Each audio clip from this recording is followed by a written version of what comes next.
हम महिलाएं के आज के एपिसोड में आप सभी का बहुत स्वागत है। आपके साथ मैं रचना बंसल। आज का एपिसोड आपकी सेहत के लिए है। आपकी सेहत जो हमारे जहन में है। कई बार जल्दबाजी में हम उल्टी सीधी चीजें खा लेते हैं जिसके अच्छे नतीजे नहीं होते, हमारी सेहत पर असर होता है। तो क्या खाएं, क्या ना खाएं, कैसे अपने आप को और अपने परिवार को आप हेल्दी रख सकती हैं, हम महिलाएं में आज यही बात हम करेंगे। ऑडियंस भी हमारे साथ है और हमारे साथ दो खास मेहमान हैं। हमारे साथ वैशाली जानी मानी डाइटिशियन और हमारे साथ मोनिका भी हैं, जिनसे हम अपने जहन के सवालों को जानेंगे, तलाशेंगे। सबसे पहले वैशाली, मैं आपका रुख करूंगी। अभी हम चूंकि सोशल मीडिया का ज़माना है, बहुत सी ऐसी वीडियोस, बहुत से ऐसे रील्स देख लेते हैं जहाँ पर बड़ा ज्ञान दिया जाता है, भाई ये मत खाइए, ये खाइए। हम कैसे ये तय करें कि हमें क्या खाना है, क्या नहीं खाना है? बड़े बुजुर्ग ये कहते थे फल फ्रूट बहुत ज़्यादा खाओ, आजकल उनमें भी मिलावट है, बड़ा कन्फ्यूजन है, ये दूर कैसे होगा?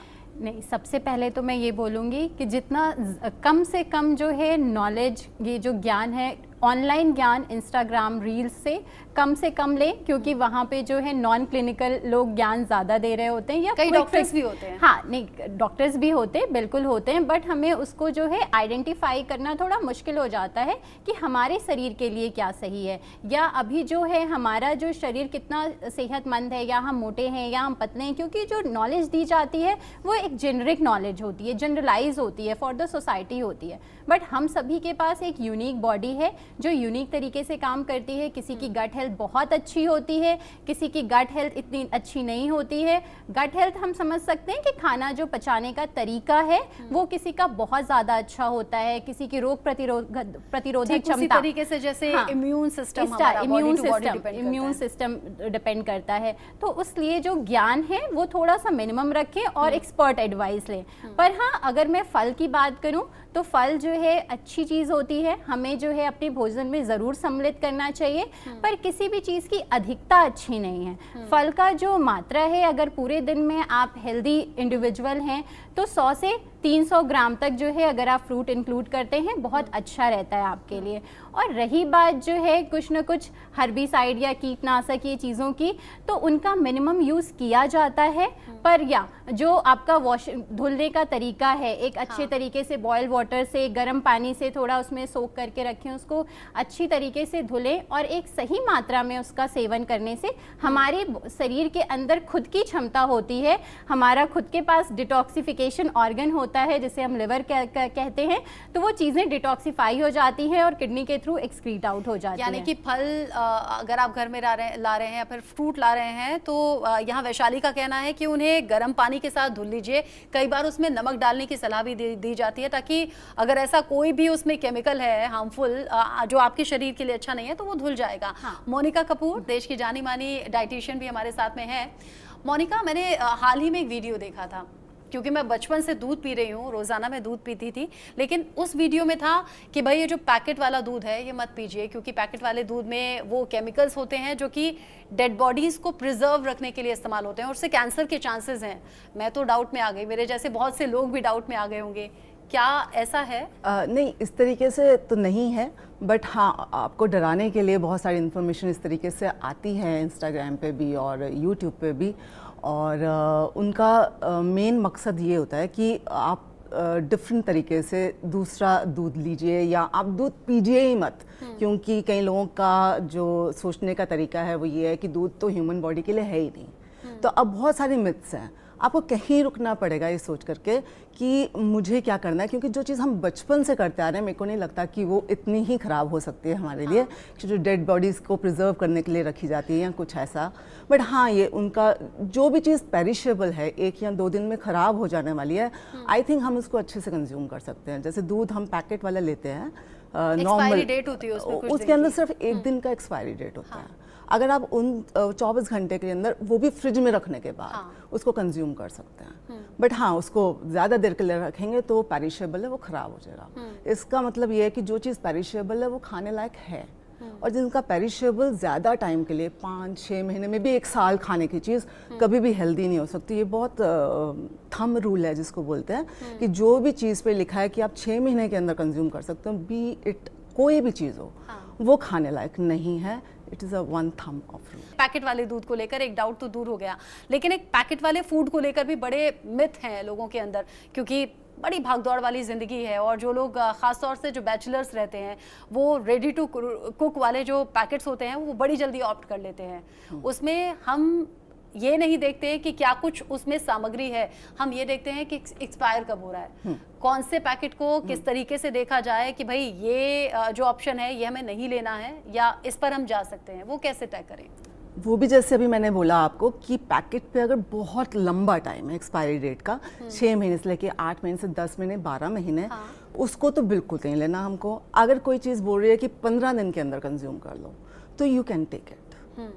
और दूसरी बात है कि उसके इंग्रेडिएंट जब हम देखते हैं पीछे ज़रूर देखेंगे एक्सपायरी डेट को छोड़ने के बाद कि उसके अंदर इंग्रेडिएंट क्या क्या है। अगर कुछ इंग्रेडिएंट हम पढ़ नहीं पा रहे हैं, वन थंब ऑफ रूल, कि अगर हम प्रोनाउंस नहीं कर पा रहे हैं जिसको, इसका मतलब they are chemicals, to be very frank, कि उसको आप ये नहीं सोचोगे कि डिक्शनरी में नहीं देखोगे इसका मतलब क्या है। अगर आप नहीं प्रोनाउंस कर पा रहे, it means it is chemical and it is going to be harmful for the body.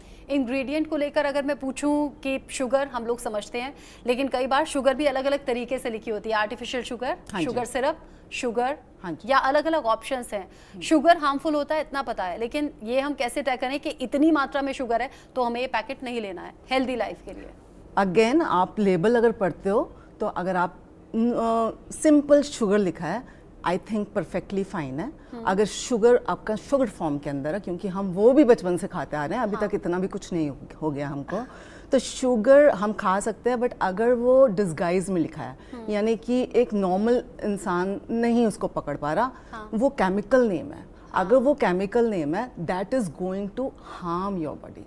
और हार्म बॉडी को नहीं करता है, वो हॉर्मोन्स के साथ they play with the hormones.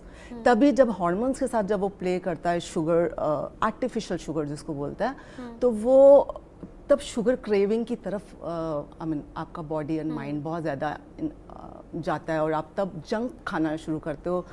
Ice creams की क्रेविंग होनी शुरू हो जाती है, या एनीथिंग स्वीट या बेकरी जो प्रोडक्ट्स होते हैं ना, उसकी तरफ आपका ध्यान बहुत ज़्यादा जाता है, क्योंकि आप आर्टिफिशियल शुगर ले रहे हो, तो आर्टिफिशियल शुगर जो है वो एडिक्टिव होती है। तो जैसे जितना खाओगे उतना एडिक्शन बढ़ती जाएगी। जंक फूड, चूंकि आपने एक इम्पॉर्टेंट पॉइंट कहा वैशाली, जंक फूड जो आजकल के बच्चों में हम ज़्यादा देख रहे हैं, आजकल की जनरेशन में ज़्यादा देखते हैं कि जंक फूड की तरफ बड़ा उनका रुझान होता है कि भाई मम्मी या पापा मुझे ये चीज़ चाहिए, लेकिन अब बच्चे के जो पेरेंट्स हैं वो ये भी जानते हैं कि ये हार्मफुल है, ये नहीं उन्हें दिलाना है। जंक फूड की तरफ बच्चे इतना ज़्यादा क्यों जा रहे हैं और इसका सोल्यूशन है क्या? मैं यहाँ पे सिर्फ बच्चों की बात नहीं है, जंक फूड की हाँ, तरफ कोर्स हम लोगों की भी बात जंक फूड जो है जो बच्चों से लेके बड़ों तक जो है बहुत ही ज़्यादा आजकल कंजप्शन बढ़ गया है। क्योंकि आजकल जो जंक फूड को है हम एक एज अ फूड नहीं ले रहे हैं, हम उसे एज अ अपनी खुशियों का तरीका ढूंढ रहे हैं कि आज मुझे जो है अच्छे मार्क्स आए हैं तो हमें पार्टी करनी है, तो फिर हमें पार्टी बाहर के खाने से करनी है, क्योंकि कहीं ना कहीं हम अपने खुश होने का तरीका फूड से जोड़ रहे हैं। सिर्फ खुशी में नहीं, ऐसा कई लड़कियों से मेरी बात होती है, वो कहती हैं आज मैं बहुत डिप्रेस फील कर रही थी, आज मैं बहुत टेंशन में थी, मैं तो डिप्रेशन में जाने वाली थी तो मैंने केक ऑर्डर कर दिया। हाँ, so stress factor is also there, क्योंकि जब हमारी बॉडी में स्ट्रेस होता है तो स्ट्रेस हार्मोन के बढ़ने पे जो है कार्ब्स की क्रेविंग जो है बहुत ज़्यादा होने लगती है, and that too refined carbohydrate की क्रेविंग, जो कि हमारा प्रोसेस फूड या जंक फूड है वो हमारे मैन्युफैक्चरर बनाते ही इतने बैलेंस फॉर्म में हैं कि वो जो एक तरीके का जो है fat, sugar, sodium, refined carbohydrate का एक बैलेंस है, जो कि आपके दिमाग में थोड़ी देर के लिए एक इंटेंस प्रेशर की फीलिंग देता है, जो कि आपको उसके एडिक्शन के होने की तरफ से बार बार वो चीज़ें आपको बार बार खानी है और ओवर ईटिंग के चांसेस बढ़ते हैं। तो इससे बचने के लिए सबसे पहले तो ज़रूरी है अवेयर होना अपनी मेंटल या आपकी जो थॉट आ रही हैं। अगर आपको जंक फूड खाने की थॉट आती है तो गिव अ सेकेंड, थिंक कि यार क्या सच में ये मेरा खाने का मन हो रहा है, या मुझे खाना है ये, क्या मैं इसको किसी और चीज़ से रिप्लेस कर सकती हूँ। सपोज जब आपका चोको लावा केक खाने का मन हो रहा है तो आई एम वेरी श्योर कि उस टाइम पे अगर आपका कोई फेवरेट फ्रूट है, सपोज मैंगो, उसमें भी कैलोरी बहुत ज़्यादा होती है। इन जनरल हम कहते हैं कि मैंगो जो है कम खाओ या उसके भी अमाउंट होते हैं, बट उस टाइम पे आपको लगता है चलो चोको लावा क्यों, हम एक मैंगो से रिप्लेस करते हैं, चलो नहीं चॉकलेट ही खाना है तो कोई घर में कोई केक ऑफ पीस से रिप्लेस करते हैं। First counsel to your brain, try to talk with your brain. क्या ये इजी है? इजी नहीं है।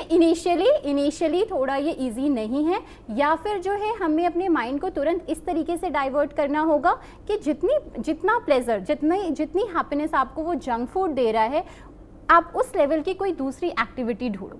मे बी आपके लिए वो डांस हो सकता है, पेंटिंग हो सकती है, may be art and craft हो सकता है, may be just music and dance हो सकता है। आई एम वेरी श्योर कुछ ना कुछ तो होगा, बिकॉज खाना या फूड वो शुरू से सिर्फ न्यूट्रिशन के लिए बना है, नॉट फॉर द हैप्पीनेस। हाँ, फूड हैप्पीनेस के साथ खाना चाहिए, इंजॉय करना चाहिए, वो भी एक बहुत बड़ा फैक्टर होता है प्रॉपर एब्जॉर्प्शन और जो न्यूट्रिशन देने के लिए। बट खाने में ही अपनी खुशी ढूंढना, तो वो थोड़ा सा जो है खुशी और कई बार तो माइंड डाइवर्ट करने के लिए, क्योंकि अगर भी। वैशाली ने बोला है तो मैं कनेक्ट कर पा रही हूँ। मैं पर्सनली एक लड़की को जानती हूँ जो फैमिली की तरफ से खुश नहीं थी, अलग अलग प्रॉब्लम्स होती हैं सबकी, और उसने मुझे कुछ महीने पहले ही तस्वीर दिखाई तो वो बड़ी खूबसूरत और एकदम स्लिम ट्रिम लड़की थी, और अभी वो ओवरवेट हो चुकी है, उसे ईटिंग डिसऑर्डर हो गया है। यानी कि उसने अपने दिमाग को ये तलाशा कि ये सब खाऊंगी तो मैं इन प्रॉब्लम से डाइवर्ट हो जाऊंगी, जिसके लिए हमें अपने दिमाग को समझाना है। बिल्कुल समझाना है। अगर उस टाइम पे आप अपनी खुद की हेल्प नहीं कर पा रहे हैं, तो आई एम वेरी श्योर कि आपकी लाइफ में आपकी कोई बेस्ट फ्रेंड, आपकी मदर, आपकी कोई फैमिली मेंबर ज़रूर होते हैं जिनके सामने आपको अपनी पूरी सिचुएशन रख देनी है एंड आपको उनसे हेल्प लेनी है। क्योंकि आप अगर अपनी जो स्ट्रेस है या डिप्रेशन है या एक तरीके की एंग्जाइटी भी है, उसको आप जो है टैकल करने के लिए जंक फूड, फास्ट फूड या अल्कोहल इंटेक, जंक फूड तो फिर भी ठीक है, that is food. Nowadays our generation is going for the alcohol also, so वो चीज़ें मिनिमाइज करनी पड़ेंगी हमें हेल्दी रहने के लिए। क्योंकि आपने आज की जनरेशन की बात की है, तो यहाँ पर कुछ लड़कियां हैं जो आपसे सवाल करना चाहेंगी। मैम, जैसे कि बहुत आर्टिकल्स हैं जिसमें बताया जा रहा है कि प्लास्टिक में खाना और नॉन स्टिक पैन वगैरह में खाना नहीं खाना चाहिए, तो ये आर्टिकल सच है, ये अफवाह है? नहीं, एक्सेसिव यूज़ उनका नहीं करना चाहिए, दैट इज़ फॉर श्योर। आपके पास जो है स्टेनलेस स्टील के भी जो है कुकिंग मेथड हैं, इवन आयरन की भी जो कुकिंग मेथड है। मिट्टी के बर्तन जो है, पहले से जो एक कल्चर था हमारे भारत का कि मिट्टी के बर्तन में खाना बनाना है, जो कि अब बहुत ही तेज़ी से वापस आ रहा है। इवन जो है हीमोग्लोबिन की अगर डेफिशिएंसी हो रही है, तो अगर आप आयरन के बर्तन में जो है कुकिंग करते हैं, सब्जी है, दाल है, तो वो आपके हीमोग्लोबिन के लिए भी बहुत अच्छा होता है। तो हाँ, बिल्कुल ये बात ठीक है, आपको मिनिमम इसका ज़रूर यूज़ करना चाहिए। कभी कभार ट्रैवलिंग में या किसी ऐसी अनअवॉइडेबल सिचुएशन में आप यूज़ कर रहे हैं तो वो ठीक है, बट ये डेली रूटीन का पार्ट नहीं होना चाहिए। प्लास्टिक के बर्तन को हम यूज़ कर सकते हैं पहले कि वो नॉन ग्रेडेबल अगर प्लास्टिक है, बायोडिग्रेडेबल जिसको हम बोलते हैं, उसको हम यूज़ कर सकते हैं। बट उसमें हम पहले ठंडा खाना डालेंगे, हम स्टोर कर सकते हैं ठंडा खाना, उसके अंदर गर्म चीज़ अवॉइड करेंगे डालना। ऑल्दो हम नॉन बायोडिग्रेडेबल जो है उसके अंदर गर्म खाना डाल सकते हैं, बट अवॉइड करेंगे कि उसमें ठंडा खाना डालें। और जब हम उसको खाने लगेंगे तो हम उसको ट्रांसफ़र कर सकते हैं किसी चीज़ में और फिर उसको यूज़ कर सकते हैं।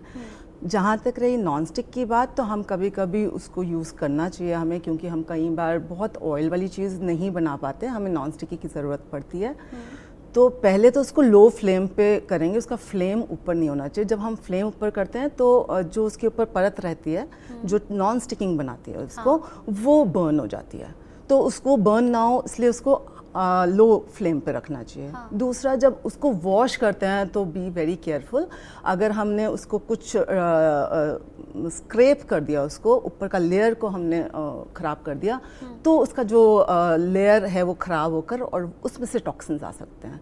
तो अगर हम दो चीज़ों का अच्छे से ध्यान रखेंगे तो हम यूज़ कर सकते हैं नॉन स्टिकिंग पैन। कुछ और सवाल? गुड आफ्टरनून मैम, मेरा क्वेश्चन है आपसे, वैशाली मैम से।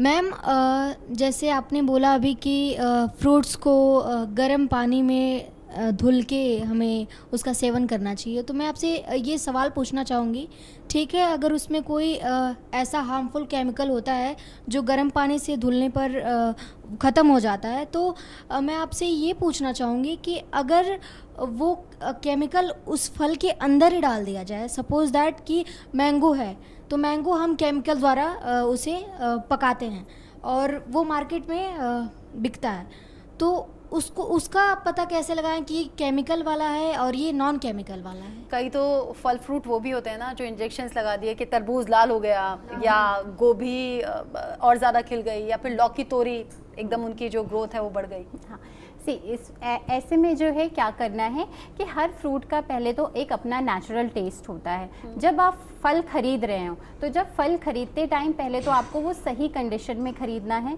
कहीं से भी जो है अगर आपको कहीं कुछ डार्क पर्पल कलर का शेड दिख रहा है या ब्लैक कलर का शेड दिख रहा है ऊपर से, या फ्रूट्स कहीं से ख़राब भी होने लग गए हैं, तो वो फ्रूट्स हमें खरीदने ही नहीं है। पहले तो बिल्कुल सही तरीके में फ्रूट्स खरीदने हैं। और दूसरा जो है कि हर फ्रूट का अपना एक टेस्ट होता है, ठीक है। आपको पूरे प्रिकॉशन रखते हैं खरीदते टाइम भी, वॉशिंग में भी, इवन पील जो फ्रूट्स करने हैं अच्छे से पीलिंग करनी है। क्योंकि सोशल मीडिया का भी जिक्र हमने इससे पहले किया है, सोशल मीडिया पर ही एक पोस्ट बहुत ज़्यादा वायरल और पत्ता गोभी को लेकर बहुत से दावे किए जाते हैं। अच्छा, पर्सनली मैं जिनको जानती रही उनके साथ भी ये केस हो चुका है कि पत्ता गोभी खाया और पत्ता गोभी का जो कीड़ा था वो ब्रेन में चला गया।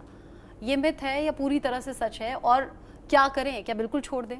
नहीं, सी कभी it's not about only the पत्ता गोभी। वेनेवर कभी भी जब भी आप कोई हरी पत्तेदार सब्जियां खा रहे हो, हरी पत्तेदार सब्जियां में कई बार ऐसे जो है जो है उपस्थित होते हैं, तो इसको आपको पूरी प्रिकॉशन के साथ ही खाना है। देखिए आप बट पत्ता गोभी के लिए कहते हैं कि हाँ, वो पककर भी नहीं मरता, उसमें जो कीड़ा होता है। नहीं, कई बार जो है ये चीज़ें मिथ और जो है फैलाई ज़्यादा जाती हैं। और उसको जो है पहले तो वॉशिंग का जो तरीका है कि आपको सॉल्ट में सोक करके ब्लांच करना है पूरे तरीके से, एंड ब्लांच करने के बाद कुक करना है प्रॉपर अच्छे तरीके से। That should be cook 100 degree Celsius. कई बार लोग क्या होता है कि जो ये पत्ता गोभी है रॉ लिया, सिर्फ जस्ट ब्लांच किया एंड दे आर ईटिंग, वो प्रॉपरली ब्लांच हुआ भी नहीं है। तो अगर हम मेथड को सही तरीके से फॉलो नहीं मोमोज करेंगे में या चाउमीन में या फ्राइड राइस में, बाकी चीज़ों में नहीं पकता है अच्छे से, वो नहीं, आप कह रहे उसको हो? जो है ब्लांच करके चॉप करके स्टीम किया जाता है। हाँ। जो प्रोसेस है, हाँ। मैं यहाँ पे प्रोसेस की बात बता रही हूँ कि अगर मोमोज बनाया जा रहा है, चाउमीन बनाई जा रही है, तो उसके पहले का स्टेप है कि सॉल्ट वाटर में सोक करके they do steaming. So steaming के बाद दैट इज कम्प्लीटली सेफ। तो क्योंकि अगर इस तरीके के मिथ्स फैलते जाएंगे तो हम सारी चीज़ें खाना बंद कर देंगे। तो ग्रीन लीफी वेज, जब भी हरी पत्तेदार सब्जियां आप खा रहे हो, उसको अच्छे तरीके से एक एक पत्तियां देख के उसको ब्लांच करके और फिर ही उसका उपयोग करना ही सेहत के लिए अच्छा होता है। जी, अच्छी जानकारी है, ये भी एक और मिथ दूर कर दिया गया है। कुछ और भी सवाल हैं? मैम, मेरा सवाल ये था कि क्या चावल खाने से सच में फ़ैट होता है? नहीं, चावल खाने से इतना फैट नहीं होता, क्योंकि चावल को बनाने का तरीका और चावल की बहुत सारी क्वालिटीज़ आती हैं हमारे पास में, तो हम चावल सेफली खा सकते हैं। और रोटी और चावल में जैसे मिथ है कि रोटी खाओ तो पतले रहेंगे और चावल खाओ तो मोटे रहेंगे, ऐसा कुछ नहीं है।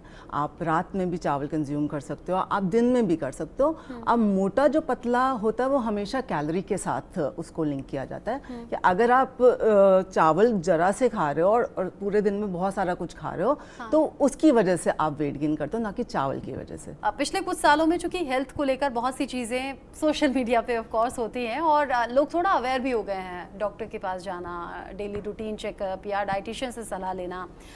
गेहूं को लेकर ये कहा जाता है कि ग्लूटेन चूंकि इसमें है तो ये हमारी आंतों के लिए, हमारे पेट के लिए ये अच्छा नहीं है। और पिछले कुछ सालों में ये चलन बहुत ज़्यादा बढ़ गया है कि मल्टीग्रेन की तरफ लोग जा रहे हैं, या फिर कुछ लोग ऐसे भी हैं जो पूरी तरह से गेहूं को छोड़ रहे हैं, वो रागी, जौ, ज्वार, बाजरा ये सब ऑप्ट कर रहे हैं। ये भी मिथ है क्या?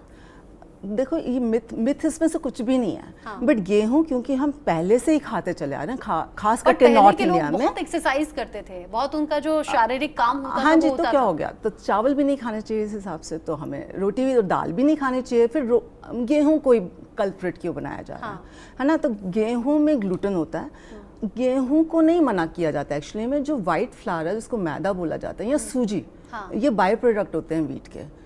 एक्चुअली में उसको हमको उसको कंज्यूम नहीं करें तो बेटर है, इसको छोड़ भी दें तो बेटर है। अगर हम आज बेकरी की बात करते हैं या जंक की बात करते हैं तो उसके अंदर सिर्फ और सिर्फ मैदा यूज होता है। तो वो उसमें ग्लूटेन भी ज़्यादा होता है क्योंकि उसके अंदर ब्रांड नहीं है। हम रोटी घर की बनी आराम से खा सकते हैं, हमें कोई दिक्कत नहीं होने वाली अनटिल अनलेस अगर आपको ग्लूटेन से और एलर्जी है। पैकेट का आटा ले सकते हैं या प्रॉपर चक्की का लेकर चक्की आना का है लो तो अपने बेटर सामने? है, चक्की का लो तो बेटर है। और अगर आप नहीं आपके पास इतना टाइम ही नहीं, आप वर्किंग हो, आपके पास इतना टाइम नहीं, आप गेहूं लो और गेहूं लेके जाके और बाहर से पिसवाओ, तो आप चक्की से नॉर्मल चक्की से भी ले सकते हो या रेडीमेड से मच बेटर है कि अगर आप चक्की से उन लोगों से ही गेहूं पिसवा कर ले लो तो आई मीन ग्लूटन जो है वो भी ज़रूरी है, हर चीज़ ज़रूरी है हमारी बॉडी के लिए। हाँ। बट अगर बैलेंस करके खाएंगे तो आई थिंक कोई चीज़ को अच्छा, problem खाना पीना पहले भी ऐसा था वैशाली, अभी भी ऐसा चल रहा है? जंक फूड ज़्यादा बढ़ गया है, रेडी टू कुक वाला फूड ज़्यादा बढ़ गया है, हम लोग घर पर काम ना करके बाहर से फूड ऑर्डर कर रहे हैं, वो चलन ज़्यादा बढ़ गया है, इसीलिए बीमारियां भी बढ़ गई हैं क्या? पहले के लोग बीमार नहीं होते थे, हमारे घर में आज भी बुजुर्ग हैं 80+ 90+ जो हेल्दी लाइफ जी रहे हैं, और हम लोग जो आज की जनरेशन में बीमार हो रहे हैं।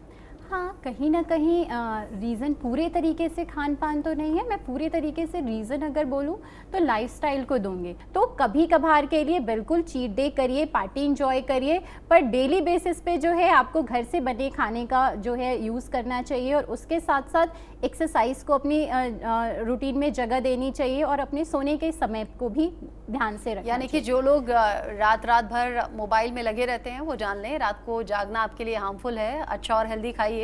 अच्छा, एज फैक्टर भी है क्या? क्योंकि कहा यह भी जाता है कि आफ्टर 25 आपको ज़्यादा ध्यान रखना होता है, मीठा कम करना है या बाहर का खाना कम खाना है, ऑयली कम खाना है। 25 से पहले थोड़ा फ्री है क्या?